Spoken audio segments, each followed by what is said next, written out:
અમે રોજ અહીંયા અભ્યાસ કરવા આવીએ છીએ. અત્યારે ચોમાસાની ઋતુ છે એટલે પાણી થોડુંક ટપકે છે અને શાળા જર્જરિત છે, એટલે અમારી જેટલી વિનંતી છે કે આ શાળાને નવી બનાવો. પડી જાય એવી વરસાદ આવે એટલે બીક લાગે એવું છે. અમારા રૂમમાં નથી પડતું, બીજી રૂમમાં પડે છે. બીજી રૂમમાં પડે છે, એમાં અભ્યાસ સારું છે. હા કે નવી નિહાળ બનાવી દે. અમારી નિશાળની પડી જાય તેવી સ્થિતિ છે. અમને નિશાળે બહુ બીક લાગે છે. વરસાદ આવે ત્યારે તો બહુ બીક લાગે. નિશાળ નવી બનાવવા આવી એવી વિનંતી કરું. 1 વર્ષ પહેલાંથી આ સ્કૂલ જર્જરિત છે, તે છતાં આજ દિન સુધી કોઈ પણ કાર્યવાહી કરી નથી. બાળકો અને વિદ્યાર્થીઓ ભયના નેજા હેઠળ શિક્ષણ લે છે. અવારનવાર દુર્ઘટના બને છે.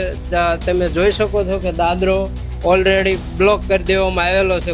રજૂઆત અમે જિલ્લા શિક્ષણ લેવલે કરેલી, તાલુકા લેવલે કરેલી અને મીડિયાનું જે કહેવાય મેન પાસું કહેવાય આપણે દેશની અંદર, એને પણ અમે અહીંયા બોલાવીને વારંવાર રજૂઆત કરેલી.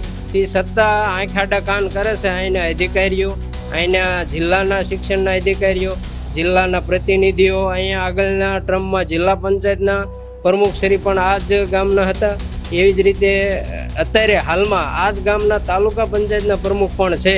તે પણ એનું ઘરે પાછળ જ છે અને રોજ જોવામાં આવતું હોવા છતાં કોઈ વસ્તુ કરતા નથી. તો સરકાર જે મહેનત કરે છે એની ઉપર પાણી ફેરવે છે અહીંના લોકો. આ બોટાદ તાલુકાની ભાંભણ શાળા છે.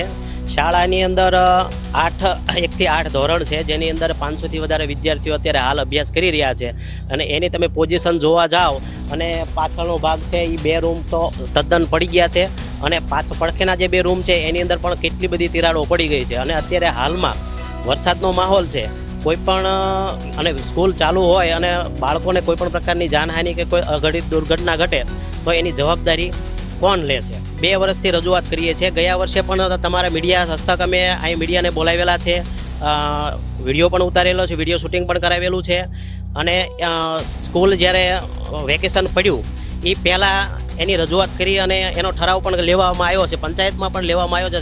છતાં આજ દિન સુધી તેની વૈકલ્પિક વ્યવસ્થા કરવાની વાત થાય છે, પણ હજી સુધી કોઈ વૈકલ્પિક વ્યવસ્થા પણ ઊભી કરવામાં આવી નથી. ભાંભણ ગામનું જે પ્રાથમિક શાળાનું મકાન જે છે જર્જરિત હાલતમાં છે. ગાંધીનગર ખાતેથી એન્જિનિયરોને અહીંયા સ્થળ તપાસ માટે આવેલ. મકાન રિપેર થાય એમ છે કે પૂર્ણપણે જમીનદોસ્ત કરવું પડે એમ છે, એનો એક સ્ટ્રક્ચરલ રિપોર્ટ એ ગાંધીનગર ખાતેથી જે ટીમ આવેલી એ ટીમ તૈયાર કરવાની હતી, જે 15 દિવસ પહેલાં તૈયાર થઈ અને જિલ્લા લેવલે આવેલ છે. હાલ એવું મોટું જોખમ આ બિલ્ડિંગ ઉપર નથી, પણ તકેદારીના ભાગરૂપે અમારી અને જિલ્લા પ્રાથમિક શિક્ષણાધિકારી સાહેબની ટીમ વતી આજે અમને મોકલ્યા છે અને અમે વૈકલ્પિક વ્યવસ્થા ઝડપથી થાય એના માટે શું આયોજન કરી શકાય એના માટે અહીંયા આવ્યા છે. અમારી તમામ માહિતીથી અપડેટ રહેવા માટે જોડાયેલા રહો S9 ન્યૂઝ સાથે.